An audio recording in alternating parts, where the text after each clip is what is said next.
संघ की संविधान के प्रति आस्था व श्रद्धा के संबंध में पूजनीय सरसंघ चालक जी ने कल विस्तार से बताया था, लेकिन उसके कुछ प्रावधानों के संबंध में प्रश्न है।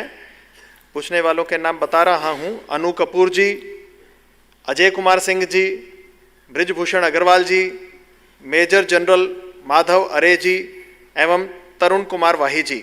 आपने पूछा है, नोटा के प्रावधान को संघ किस तरह देखता है? क्या अमेरिका व रूस की तरह राष्ट्रपति चुनाव प्रणाली भारत में नहीं होनी चाहिए? तथा संविधान की दृष्टि से यदि सभी समान हैं तो अल्पसंख्यकों के लिए विशेष प्रावधान क्यों है?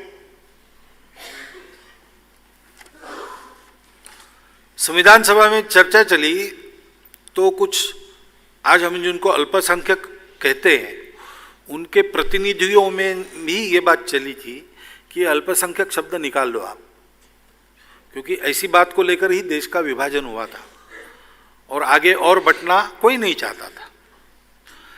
लेकिन मुझे लगता है कि ये बात संविधान निर्माताओं के मन में आती होगी कि जिनकी संख्या ऐसी कम है उनको जरा विशेष अवसर दिए जाए, इसलिए विशेष प्रावधान किए गए। लेकिन जैसा मैं कह रहा हूं कि अल्पसंख्यक ये शब्द बहुत संदिग्ध है, तो कश्मीर में अल्पसंख्यक कौन है?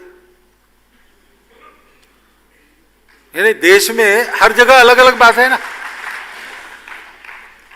अब कानून में जो होगा सो होगा, उसके लिए हम ये ना करें, क्योंकि ऐसी बातें निकालते हैं तो फिर से मनमुटाव शुरू हो जाता है।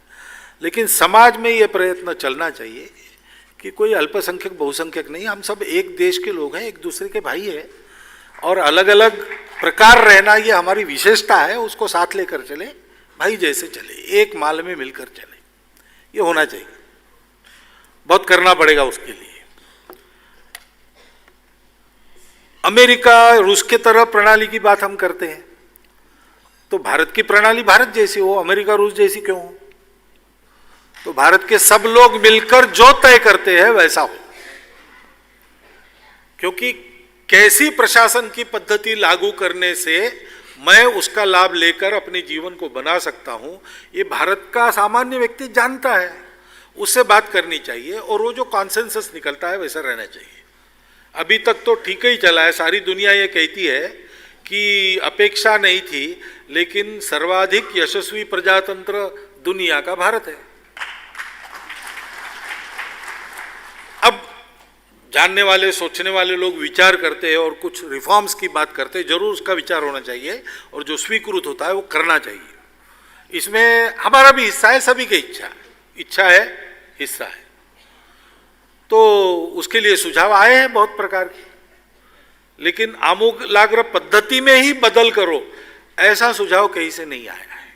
चुनाव की पद्धति में सुधार करो, इसमें सुधार करो, उसमें ऐसा आया है, उसका विचार होना चाहिए और ये रिफॉर्म्स होने चाहिए, ऐसा मुझे लगता है। इसमें एक बात नोटा की है कि खड़े हुए 5 लोग और एक भी मेरा पसंद नहीं है, तो इसमें से कोई भी मुझे पसंद नहीं है ऐसा कहना।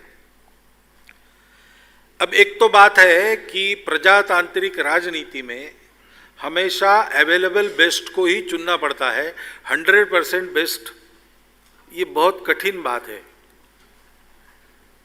आकाश पुष्प जैसी बात है। मैं आज की बात नहीं कर रहा हूं, ये महाभारत के समय से है। कौरव पांडवों का युद्ध आसन्न हो गया तो यादवों की सभा में विचार चला कि किसका समर्थन करना। कुछ लोग कौरवों के पक्ष में थे, कुछ लोग पांडवों के पक्ष में थे, और कौरवों के अधर्म की चर्चा चल रही थी तो लोग कह रहे कि पांडव कौन से दूल्हे चावल के हैं, इन्होंने अपनी पत्नी को कोई दाव पर लगाता है क्या? इन्होंने बहुत गलतियां की है, इनको कैसे धार्मिक कहे? बलराम जी ने कहा कि आप लोग बहुत चर्चा कर रहे हो, लेकिन आप सबको मालूम है कि कृष्ण कहेगा वही हम करेंगे, और वो तो चुप है, उसको पूछो। तो फिर कृष्ण को पूछा गया। उसके बाद कृष्ण ने एक भाषण दिया राज्यसभा में, उसमें यहां से शुरू किया उन्होंने कि राजनीति ऐसी चीज है कि यहाँ तो आपको 100% अच्छे लोग मिलना ये बड़ी कठिन बात है, मिल जाए दीनदयाल जी जैसा कोई, वही उन्होंने कहा, मैं कह रहा हूँ। तो अच्छी बात है। लेकिन इसलिए लोगों के सामने एक ही चारा रहता है कि अवेलेबल बेस्ट को चुनो। फिर उन्होंने पांडवों के पक्ष में अपना मत दिया। अब जब नोटा हम करते हैं तो हम अवेलेबल बेस्ट को भी किनारे कर देते हैं और इसका लाभ जो अवेलेबल वर्स्ट है उनको ही मिलता है।